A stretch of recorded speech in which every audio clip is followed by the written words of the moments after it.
ملنګو په لاره باندې تېرېدو نو د ښار په دروازو تېرېدو نو اراده وکړه چې د ښار ته دننه شمه څوک به راله ډوډۍ موډۍ راکړي اوبه راکړي لږ ارام به په دې ښار کې وکړمه مخکې په دې ښاریو باندې ګیټونه لګېدلي وو ښه پېښور کې اوس هم شته دی که نه دا پلانکې ګټ دی لاهوري ګیټ دی واسیا ګیټ دی او پلانکې ګیټ دی او پلانکې ګیټ دی دننه پکې بیا لوی لوی ښارونه دا به مخکې دا ګیټونه وو دا به چې بند شو د شپې به یې دا بندولي مو نو دننه ښار به محفوظ شو ځکه ښار نه به ګیر چاپېره چاردیوالي تا ووه نو دې ښار ته به دننه شمه نو څه اوبه موبه ډوډۍ موډۍ خو به وکم که نه نو چې د ښار ګیټ له ورغې خلک په لاینونو کې ولاړ دی او ګیټونه د ښار بند دی دننه څوک نه پرېږدي ملنګ تپوس کوي دا ولې د ښار دا ګیټونه بند دي چې دننه څوک نه ځي نو چا ورته وي د بادشاه یو قیمتي باز دی هغه ورک شوی دی قیمتي باز دی هغه ورک شوی دی نو بادشاه اعلان کړی دی چې د ښار ګیټونه بند کړئ هسې نه چې زما باز چېرته بار ته وځي ملنګ چې دا خبره واورېده د هغې ځای نه څادر له کړس ورکړه او واپس روان شو د سمندر غاړې ته لاړ د سمندر په غاړه باندې کېناسته اسمان ته یې وکتل وی الله ستا ډېره عجیبه بادشاهي ده نو زه پکې څه نشم ویلی الله ستا عجیبه بادشاهي ده نو زه پکې څه نشم ویلی زما په شانتې وخیار انسانو چې ستا عبادات کوي د شپې تهجد کوي تا ته جړاګانې کوي هغه په دې حالت کې دی چې په بدن باندې کپړه نشته دی په سر باندې څادر نشته او په خپو باندې پیزار نشته ادې په دې حالت کې پیدا کړی دی زما په شانتې وخیار سړی ملنګي کوي او داسې بېوقوف انسان چې د هغه باز ورک شوی دی نو د ښار دروازې بندي کړي دي هغه د بادشاه کړی دی نو بس په دروازو وځي داسې خر دی اس دی اوښ دی چې هغه په دروازه وځي باز خو الوځي خو په اواز وي نو د هغه د دروازو سره سویمه ده نو په باز پسې د ښار دروازې بنده کړي نو داسې بېوقوفه سړي نه دي راته بادشاه راښ کړی دی الله ستا عجیبه بادشاهي ده زه پکې څه نشم ویلی چې زما په شان وخیار سړی پکې ملنګي کوي او داسې بېوقوفه پکې بادشاهي کوي په دې غم کې ناست دی اوده شو خوب وله ورغی چې اوده شو نو په خوب کې ورته د الله تبارک وتعالی دیدار ور نصیب شو الله تبارک وتعالی ورته فرمایي ولې خفی څه وجه ده داسې په غمونو کې وی الله ستا بادشاهۍ ته حیران یمه ستا د بادشاهۍ حیران کړی ما وی ولې څه چل دی زما په بادشاهۍ کې څه چل دی چې ته هغې ته حیرانئ وی حیرانه په دې ما چې زما په شانتې تقوادار سړی نیکعمله سړی وخیار سړی ملنګي کوي او داسې بېوقوفه خلک چې په باس پسې د ښار دروازې بندوي هغه پسې بادشاهي کوي نو الله ستا بادشاهۍ ته به حیرانه نه یم الله تبارک وتعالی ورته په دې خوب کې وایي زه خو په دې خپلو فیصلو باندې خوشحاله یم او ټیک راته ښکاري او که تا ته په اعتراض نو زه به دا فیصله بدل کم اوس خوب دی که نه زه به دا فیصله څه کمه بدل کمه څنګه به بدل کړې الله بس ته ملنګ تا په بادشاه کم او دغه بادشاه به ملنګ کم الله کولی شي که نه شي کولی کولی شي د سترګې په رب کې کولی شي ښه نن بادشاهي اثار له چې ګوري نو په جیل کې پروت بیا احتجاج کوي رضا دې راله کوي هلکه دا خو بادشاه نه دا د الله د تقدیر فیصلې دي ښه الله یې کولی شي الله یې کولی شي بس دا ملنګ به بادشاه کمه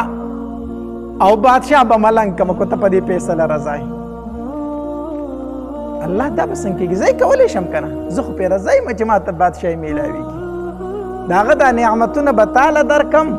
او ستا دا نعمتونه به هغه له ورکم اوس خوب د ملنګ په خندا شو الله زما کوم نعمتونه دي د هغه دا نعمتونه خو به زما له راکړې نو ما سره څه دي څه کوي دا شلېدلي پیزار دا شلېدلی لنګ زما سره نعمت څه دی الله زما ورله کوم نعمت ورکړه چې ستا دا نعمتونه به هغه له ورکم الله تبارک وتعالی ورته فرمایي او ستا دا نعمتونه به هغه له ورکم د شپې چې پاسې په تهجد کې او ما ته کم جاړي که نه نو دا نعمت په زه هغه له ورکم بیا به هغه د شپې پاسې او ما ته به چغې وي او جاړي به او ستا نه به دا نعمت والم بیا به ما ته د شپې نه ودرېږي بیا به ستا د شپې دا جړاګانې ما ته نه وي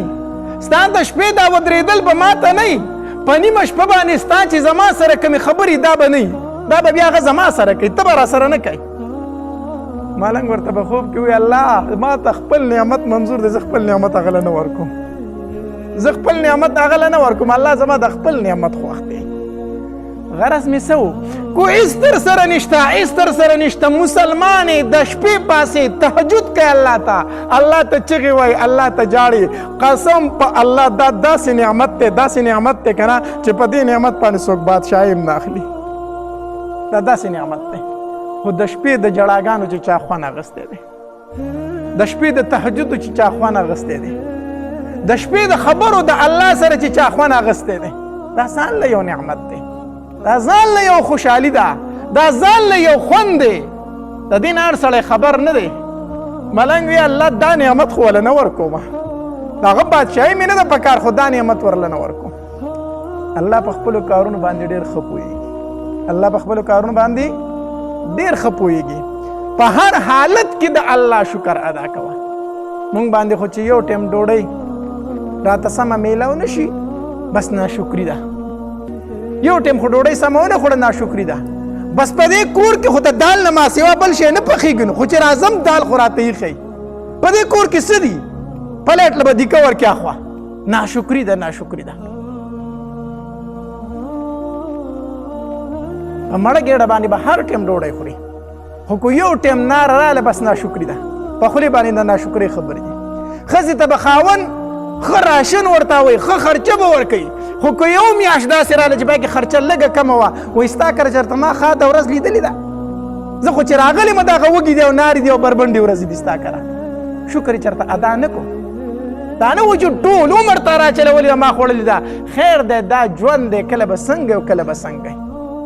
ځان نه لاندې خلکو ته ګورئ زمونږ ژوند چې د ټینشنونو نه ډک دی د پریشانونو نه ډک دی زمونږ په خوله باندې خندا نه راځي په تندي مو هر ټایم 12 بجې وي په دې ذهن خو بوج وي وجه دا ده چې موږ د ځان نه برې خلکو ته ګورو د ځان نه برې ته ګورو پلانکي ګاډي اغستې ما خو نه دی اغستی پلانکي بنګله جوړه کړه ما خو نه ده جوړه کړې پلانکي جایداد واغستو ما خو وانه غست لکه د لاندې نه ځان ته وګوره چې لږ خوشحاله شي دا ټینشنونه دې ختم شي په دین کې چېرته موږ د ځان نه بره ته ونه کتل چې دا پلانکې د سحر اذان له راځي نن به زه راځمه دا پلانکې د سحر په مانځه کې سره د بچو ولاړ وي نن به زه سره د بچو ولاړ یم د پلانکي بچی حافظ قرآن دی زما به 2 بچی حافظ قرآن وي د پلانکي بچی عالم دی زما بچی به عالم جوړیږي ځان نه په دین کې موږ بره ونه کتل حالانکې حدیث مبارک کې راځي نبی علیه السلام فرمایي په دین کې د ځان نه برې خلکو ته وګوره په دین کې د ځان نه برې ته وګوره تم سیالي شروع کا بره شه په دین کې په دنیا کې د ځان نه لاندې ته وګوره موږ الټه کړي دي موږ خبره الټه کړې ده موږ په دنیا کې د ځان نه برې خلکو ته ګورو او په دې هم خوشحالېږو یاره وایي ناسته پاسته مې د غټو خلکو سره ده لا کالرې پکې داسې کړي صحیح ده که نه ناسته مې د غټو خلکو سره ده د MPA صاحب سره کښېنم د MNA صاحب سره کښېنم د ملک او د نواب سره کښېنم د غټو خلکو سره چې کښېنې بیا چې واپس را رواني حالت دې څنګه وي حالت دې څنګه په سترګو دې توره تیاره وي که نه وي ولې تا خو د MPA صاحب د MNA صاحب پستې کرسۍ ولیدې نو ستا کره هغه شته تا خو غټ غټ ګاډي ولیدل نو ستا سره شته دی نو بیا د هغې طرفه چې را رواني دماغ دې کار کوي په ټینشنونو کې را روانې د ځان نه چې د برې سره تعلق ساتي بیا به دې دا حالت وي ژوند به دې د غمونو نه ډکوي د غریبانانو سره کښېنه د کمزورو سره کښېنه چې واپس راځه چې په دې خپل هر څه باندې شکر وباسي تا ته به عزت درکوي تا ته به کینې او پاسي موږ د غټانو سره کینو پاسو نه چې هغه پاسي نه موږ 3 پیرې پاسو دا ژوند دی ژوند موږ ځان ته ګران کړی دی ژوند موږ ځان له د ټینشنونو نه ډک کړی دی ژوند موږ ځان له د خفګانونو نه ډک کړی دی چې څه الله درکړي په دې باندې شکر ادا کوه صحابي راغې نبی علیه الصلاۃ والسلام نه تفوس کوي دا الله پیغمبره زه د ورځې 3 حصې ذکر کوم خو چې دا 2 حصې نور ذکر کوم او 1 حصہ پتا باندې درود وام دا به پوره وي نبی علیہ الصلوۃ والسلام ورته فرمایل وی او خو کو زیات تکنو خبوي بیا دا صحابي تپوس کوي وای دا الله پیغمبره چې نیمه حصہ نور ذکر کوم او نیمه حصہ پتا باندې درود وامه دا به پوروي نبی علیہ الصلوۃ والسلام ورته فرمایل وی او خو کو زیات تکنو ښه به وي. بیا دا صحابي تپوس کوي وایي د الله پیغمبره چې دوه حصې په تا باندې درود شریف وامه او یوه حصه نور ذکر کوم دا به پوره وي؟ نبی علیه الصلاۃ والسلام ورته فرمایل وی او خو کو زیات دي که نو ښه به وي. بیا دا صحابي فرمایي وایي د الله پیغمبره چې ما ته فارغ ټایم میلاویږي چې وزګارېږم چې په تا باندې درود وامه نو دا به پوره وي؟ نبی علیه الصلاۃ والسلام ورله یو وظیفه ورکړه. دا وظیفه زمانه ده، دا وظیفه د چا ده؟ د نبی علیه الصلاۃ والسلام ده. نبی علیه الصلاۃ والسلام دې صحابي ته وایي کو چېرته داسې دې وکړلو چې تا ته فارغ ټایم میلاویږي او په ما باندې درود وایي، الله تبارک وتعالی به تاله دوه کاره وکړي. الله تبارک وتعالی به تاله دوه کاره وکړي. یو دا چې الله تبارک وتعالی به تا د هر غم نه بېغمه کړي، د هر غم نه به دې بېغمه کړي، ډېر بېغمه ژوند به تېروي. او دویم دا چې الله تبارک وتعالی به ستا کړي ګناهونه معاف کړي. خو د انسان دا خواهش دی که نه چې زما ژوند کې ما سره غم نه وي، ټینشن نه وي، بېغمه ژوند مې تېرولی او الله راته په آخرت کې ټول ګناهونه معاف کړي. دا لویه خبره ده. نو نبی علیه الصلاۃ والسلام دې صحابي ته وفرمایل چې تا ته فارغ ټایم میلاویږي او په ما باندې درود وایي نو دا دوه کاره به ستا الله کوي. د هر غم نه به دې بېغمه کړي او الله به درته کړي ټول ګناهونه معاف کړي. د دې وجې نه چې کله هم د نبی علیه الصلاۃ والسلام نوم مبارک ذکر شي نو په نبی علیه الصلاۃ والسلام باندې درود ویل دا ضروري دي. ځکه نبی علیه الصلاۃ والسلام فرمایي وی بخیل انسان هغه دی البخیل من ذکرت عنده فلم یصلی علی. بخیل انسان هغه دی چې د هغه په خوا کې زما نوم ذکر شو هغه په ما باندې درود ونه وایي. حدیث مبارک کې راځي د نبی علیه الصلاۃ والسلام یو ډیر زیات نږدې ملګری دی، ډیر زیات نږدې ملګری دی، ابوبکر صدیق رضی الله تعالی عنہ. په ژوند باندې د نبی علیه الصلاۃ والسلام ملګری و او اوس هم د نبی علیه الصلاۃ والسلام په خوا کې ملاسته او په ورځ به د قیامت هم د نبی علیه الصلاۃ والسلام سره یو ځای پاسي. نبی علیه الصلاۃ والسلام یو ځلې په ښي لاس کې د ابوبکر رضی الله تعالی عنہ لاس ونیو، په ګس لاس کې د عمر رضی الله تعالی عنہ لاس ونیو. وی هکذا نبعث یوم القیامه، موږ به د قیامت په ورځ هم دقه شانتې د قبرونو نه راپاسو. دا د نبی علیه السلام ډېر نږدې ملګری دی، دومره نږدې ملګری دی چې یو ځلې نبی علیه الصلاۃ والسلام د بیمارۍ په حالت کې کله چې مرض الوفات و، په هغې بیمارۍ کې نبی علیه السلام وفات شو. صحابه راویستو، نبی علیه الصلاۃ والسلام په منبر باندې تشریف فرما شو. چې کله په منبر باندې کېناستو نبی علیه الصلاۃ والسلام وفرمایل وی یو بنده ته الله تبارک وتعالی اختیار ورکو چې هغه د الله ملاقات غوره کوي او کو د دنیا ژوند غوره کوي. وی دی بنده د دنیا ژوند غوره نه کو، د الله ملاقات غوره کو. چې دا خبره وکړه ابوبکر رضی الله تعالی عنہ ناسو په جړا شو.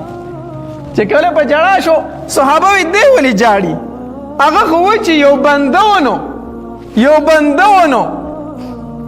ابوبکر رضی الله تعالی عنہ پوه شو، نور صحابه پوه نه شو. ولې؟ ځکه د نبی علیه الصلاۃ والسلام سره چې کومه ملګرتیا د ابوبکر رضی الله تعالی عنہ هغه ملګرتیا ورسره د بل چا نه وه. ابوبکر رضی الله تعالی عنہ په خبره باندې ورسېدو. صحابه فرمایي وایي دقه شانتې وشوله، مونږ ته پته ولګېده چې ابوبکر یو ډېر عالم صحابي دی، ډېر یو پوه صحابي دی. ځکه لږې ورځې تېرې نه وي چې مونږ ته نبی علیه الصلاۃ والسلام منبر خوشې پرېښودو، مونږ ته نبی علیه الصلاۃ والسلام خپل منبر خوشې پرېښودو، زمونږ نه رخصت شو. ابوبکر رضی الله تعالی عنہ فرمایل وی دا د یو بنده نه یادو، دا د ځان یادو چې ماله الله اختیار راکو چې د دنیا ژوند غواړي او کو زما خواله راځي. ما ورته چې الله ستا ملاقات له نور درځم. دا ابو بکر رضی الله تعالی عنہ فرمایي زه نه وایم د دې خبرې نسبت په ما ته نه کوي کو چا درنه تپوس کو چې دا خبره چا کړې ده نو دا به نه وای چې پلان کې استاد صاحب کړي پلان کې امام صاحب کړي وای دا ابو بکر صدیق رضی الله تعالی عنہ کړي ده څه خبره کړې ده ابو بکر رضی الله تعالی عنہ فرمایي وی نبی علیہ الصلوۃ والسلام فرمایلی دي الصلاۃ علی النبی امحق للذنوب من الماء البارد للنار ابو بکر رضی الله تعالی عنہ فرمایي چې نبی علیہ الصلوۃ والسلام فرمایلی دي چې په ما باندې درود ویل دا ګناونه داسې ختموي لکه یخي اوبه چې په اور واړوي او اور مړ کړي الصلاة على النبي امحق للذنوب من الماء البارد للنار ابو بکر رضی الله تعالی عنہ فرمایي چې څوک په نبی علیہ الصلوۃ والسلام درود شریف وایي دا درود شریف د ګناونه داسې ختمي لکه یخي اوبه چې په اور باندې ورواړي نو ابو بکر رضی الله تعالی عنہ قول دی په نبی علیہ الصلوۃ والسلام باندې درود ویل دا ډیر زیات لوی ثواب لري حدیث مبارک کې راځي دا حدیث مبارک ابی داود شریف کی موجود دے دا کتاب الصلاة په آخر کې دے او دا کتاب الزکاة نمخ کې دے ابی داود شریف کی دا حدیث بیا سوک کتیشی نبی علیہ الصلوۃ والسلام فرمایل وی په ما باندې د جمعې په ورځ او د جمعې په شپه باندې ډیر زیات درود شریف وای په ما باندې درود ډیر زیات وای نو یو صحابي تپوسو کو او خبر چې صحابي دا تپوسو کو چې مونږ ته دا مسله واضح کړه چې څه اختلاف پکې پاتې نشو بیا به خلکو قسم خبرې کولې صحابي تپوسو کو وی دا الله پیغمبره ارمتا او قد بلیتا دا دو الفاظ راغلي دا الله پیغمبره دغه په قبر کې ارمتا ریزه شوی او قد بلیتا ستا خو به اډو کې وراسته شوی زاړه شوی نو زه چې درود شریف وامه هغه به تا ته څه فایده در رسي ته خو به خاورو سره خاوري شوی نو زه چې درود وام نو تا ته به یې څه فایده در رسي نبی علیہ الصلوۃ والسلام ورته وفرمایل دا د نبی علیہ الصلوۃ والسلام د خلی مبارک الفاظ دي ان الله حرم علی الارض اجساد الانبیاء ای زما صحابي زما دا خبره ګوره د ځان سره واخله الله تبارک وتعالى پزمک باندې د پیغمبرانو جسمونه حرام کړی دي زنا یوازې بلکې هر پیغمبر چې دی زمکه داغه بدن نشي خوړلی الله په حرام کړی دی څنګه چې په ژوند باندې د پیغمبر جسد مبارک و دک شانته په قبر کې روح پروت دی زمکه د پیغمبر جسم ته نشي ویلی الله په د پیغمبر جسم حرام کړی دی نو ته په ما باندې درود وایا ستا درود ما ته رارسي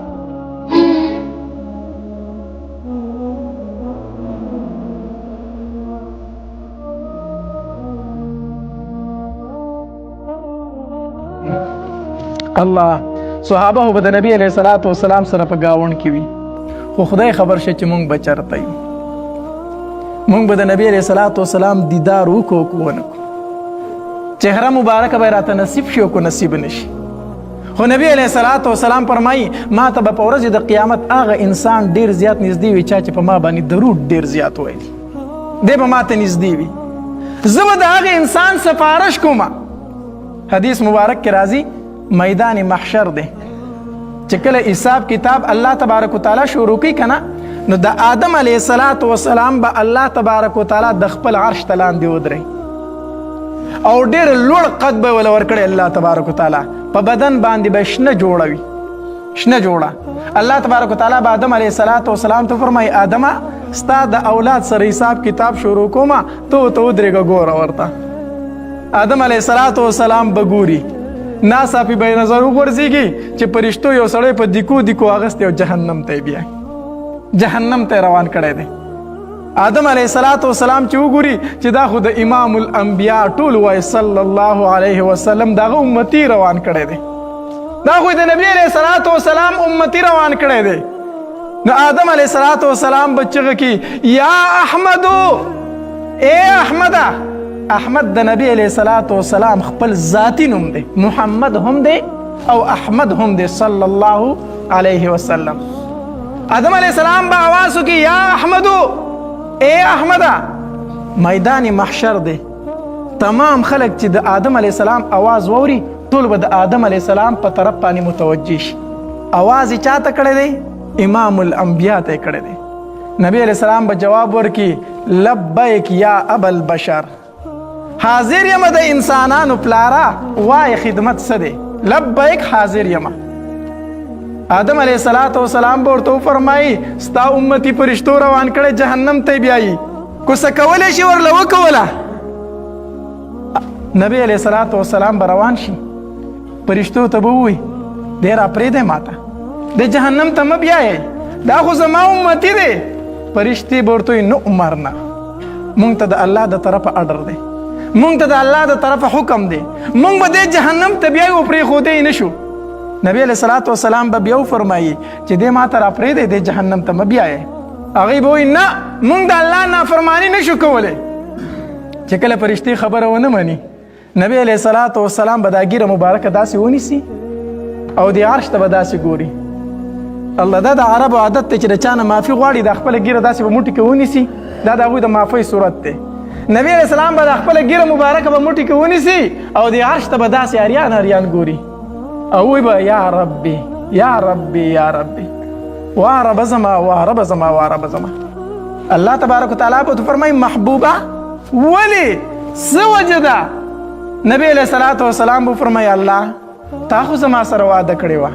الله تخزینی فی امتی، زه به تا ستا په امت کې نه رسوا کوم. الله دا څنګه رسوایي زما نه ده چې زه فرشتو ته منت کوم او زما امتي جهنم ته روان کړی دی. الله دا خو زما رسوایي ده، الله دا خو زما بېعزتي ده، الله زما امتي جهنم ته روان دی. الله تبارک وتعالی به آواز وکړي فرشتو ته ردو هذا العبد، اے فرشتو دا بنده واپس کئ، دا بنده واپس کئ، جهنم ته مه بیایئ. چرته بوزو؟ الله رای ولی میزان تلی ته راولی چې د دې پیغمبر په مخ کې د اعمال وتللی شي، چې د شکوا او د ګیله پاتې نشي. را به ولی بیا به د دې بنده اعمال تللی کېږي. نو چې کله اعمال تللی کېږي حدیث مبارک کې راځي د به د نیکو دا چابړې بیا سپک شي، بیا سپک شو. نبی علیه السلام ورته ولاړ دی چې د نیکو چابړې سپک شو. نبی علیه السلام به د ګوتې مناسب یو سپین کاغذ راوالي، انمیله د ګوتې مناسب یو سپین کاغذ به او د نیکو د چابړې ته به ورته وکړي او به وایي بسم الله. دا کاغذ به راولي نبی علیه السلام به وایي چې بسم الله او د نیکو د چابړې ته به ورته وکړي. چې ورته وکړي د نیکو چابړې به ځمکې له راشي، د ګناهونو چابړې به سپک شي. الله تبارک وتعالی فرشتو ته وایي انطلقو، بوځئ دا بنده. الله چرته بوځو؟ جنت ته بوځئ که نه؟ تاسو یې نه د نیکو چابړې دروند شو، د ګناهونو سپک شو، خو جنت ته بوځئ که نه؟ دا فرشتې چې دا الله دا بنده روان کی نو دی به د فرشتو ته ووایي ماله لږ مهلت نه راکوئ. ولې نه؟ څه دپاره؟ چې زه د دې بنده نه تپوس وکړم چې دا وڅوک و. الله ده لا پېژندلی هم نه دی چې دا څوک دی، ده لا پېژندلی هم نه دی چې زما دا سپارش چا وکړو. دی چې مخامخ شي نبی علیه السلام ته او د نبی علیه السلام په دې مخ مبارک د ده سترګې پرېوځي. الله د نبی علیه السلام مخ مبارک الله دې دیدار نصیب کړي. نو الله ولې عجیبه حسن ورکړی دی نو چې د نبی علیه السلام پر مخ مبارک سترګې پرېوځي. نو دی به وایي ما احسن وجهک ما احسن خلقک، و الله درله کوم ښایسته مخ درکړی دی، و الله کوم څنګه ښایسته پیدا کړی یې. من انت، دا خو راته ووایه چې ته یو څوک و، ته خو را سره خپله پېژندګلي وکړه که نه، څومره ښایسته انسان یې، ته یې څوک و. الله دی به ورته وایي انا نبیک، انا نبیک محمد، زه خو ستا نبي محمد یم که نه. ده پېژندلی هم نه دی چې دا څوک دی. هغه به ورته وایي چې زه خو ستا پیغمبر یم که نه، ستا نه دا یېرو، زه به په میدان محشر کې موجود یم او زما امتي به زما نه جهنم ته ځي. تا خو زه یېر کړی وم خو زما نه ته نه وي یېرو، زما نه ته نه وي یېرو. د الله پیغمبره ته زما پیغمبري، ته زما سپارش کوونکی. ها دا څه و تا چې دې چابړي ته ورته وکړلو، تا دې چابړي ته ورته وکړه څه و؟ نبی علیه السلام به ورته فرمایي هذه الصلاة کالتي كنت تصلي علی، دا خو هغه درود شریف و چې دنیا کې تا په ما باندې ویلي، دا خو هغه درود شریف و. نبی علیہ الصلوۃ والسلام حدیث مبارک کې راځي، نبی علیہ السلام فرمایي زه به د جنت کې تر هغې پورې خپکې نه دم تر څو مې چې خپل یو امتي جنت ته نه دی داخل کړی. امتي د نبی علیہ الصلوۃ والسلام په سنت مبارکو باندې چاړه راوکاږي. الله په سنت مبارکو باندې چاړه راوکاږي او زه ښایسته شوم. او هغه سنت د نبی علیہ الصلوۃ والسلام په نالۍ کې په هغې نالۍ کې بهیږي چې په هغې خلکو میچازې کړي، په هغې کې واړه بولم بهیږي او په هغې کې د مخ مبارک د نبی علیہ الصلوۃ والسلام د سنت هغه ویښتان پراته وي. دی په مخ چاړه راوکاږي، هغه سنت د نبی علیہ السلام ځمکې ته ورتاو کړي او په هغې باندې ماشومان خپېږدي. دی په مخ باندې چاړه راوکاږي، وایي زه څومره ښایسته شوم. ته به د نبی علیہ الصلوۃ والسلام سره په حوض کوثر کې څنګه سترګې مخامخ کوې؟ ته به میدان محشر کې به د نبی علیہ الصلوۃ والسلام سره څنګه سترګې مخامخ کوې؟ نبی علیہ الصلوۃ والسلام په ژوند باندې 2 قاصدین هغه ته راغلي وو. د یو ملک نه 2 قاصدان رالو او چې کله راله هغوی ګیرې خریلې وې. نبی علیہ الصلوۃ والسلام ته مخ واړو، وی ظالمانو دا خونه درته چا کړې ده؟ دا درته چا ویلي چې ګیرې خریې؟ نبی علیہ الصلوۃ والسلام ته په خپل ژوند مبارک مخ اړولی دی. دا امتی چې د قیامت په ورځ ورشي دی به څنګه مخ مخامخ کوي د نبی علیہ الصلوۃ والسلام سره چې زه ستا امتي ما. او یو مسله درته کوم، علماو لیکلي دي چې ګورې ګیره یا بالکل خریل یا د یو موټي نه کم ګیره پرېښودل دا برابر دي، یا خریل یا د یو موټي نه کم ګیره پرېښودل دا برابر دي. په دې ګیره کې ګوره څوک بد نه ښکاري. مونږ پرېښي مونږ پې بد ښکارو، زمونږ سره دا ګیرې بدې ښکاري. الله قسم په الله په هغې جنازه کې ډېر زیات خفه کېږو. تاسو به زه لیدلی یم، زه چېرته کټله نه ځم، زه د مړي تماشه نه کومه داسې.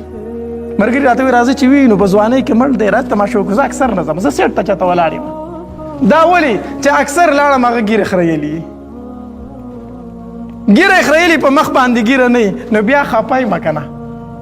بیا خفه یم. او همدې په قبر کې چې ته 3 سواله دي، په 3م سوال کې دی انختی دی چې کله دی دفن شي، مور او پلار تیم را روان شي، بچی تیم را روان شي. الله د مور سره غم نه چې زما د بچی سره په قبر کې څه کېږي، د پلار سره غم نه زما د بچی سره په قبر کې څه کېږي، د ښځې سره غم نه زما د خاوند سره به اوس څه کېږي. هغوی خو د ماښامونو غم راغستي، وایي وریجې پسې پخې کړه، حلوا پسې پخه کړه چې وبخلی شو. ته به وایي چې حلوا وریجې پخې کړې بس هغه وبخلی شو. صرف د جومات د امام سره دا غمي چې دی په 3م سوال کې اوس انختی دی. 3م سوال د نبی علیہ الصلوۃ والسلام متعلق دی چې پیغمبر دې څوک او څه عمل دې کړی د هغه په شریعت. د خو ګیره خریلې دی، هلته څنګه جواب ورکړي په قبر کې؟ دی په دغې ځای کې انختی دی. مونږ دا وایو بختور دی هغه انسان چې دی مړ شي او دا اوږده ګیره ورته په دې سینه باندې پراته وي او دی د الله دربار له ورشي او دا ګیره د اوبو لمده وي. د نبی علیہ الصلوۃ والسلام د سنتو مبارکونو دا اوبه څاڅي او دی د الله په دربار کې ودرېږي. الله قسم په الله د چا بېعزتي نه کوو، د چا سپکاوی نه کوو. مونږ به دلته کې د چا بېعزتي وکړو، د چا سپکاوی به کوو، سبا به د الله په دربار کې په خپله ودرېږم. الله به راته وایي ښه تا خو په خلکو باندې زړه یخو که نه، نن به در باندې زه خپل زړه یخوم. صرف بطور اصلاح وایو، بطور خیرخواهی وایو، بطور خفګان وایو. قسم په الله چې خفه کېږو در باندې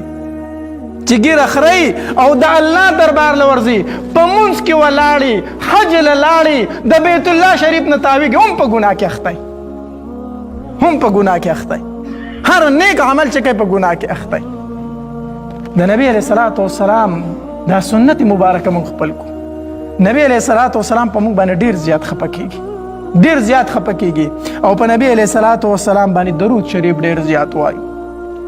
نور درود شریف خو نشو ویلی، درود ابراهیمی پر لمانځه کې وایو، دا خو هر چاته یادېږي نه چې دا وایو. کو دا څوک نشي ویلی نو دا لنډ درود دی وایي وصلی الله علی النبی الامی، وصلی الله علی النبی الامی. دا خو د خپلو بچو ته هم زود کوم، دا د زنانه ته هم وایو چې زنانه پخلی کوي او دا درود شریف وایي. څومره خوند به یې په هغې پخلي کې، څومره برکت به یې په هغې پخلي کې، څومره برکت په پاغي پخلی کې چې دا درود شریف وایي او پخلی کوي. الله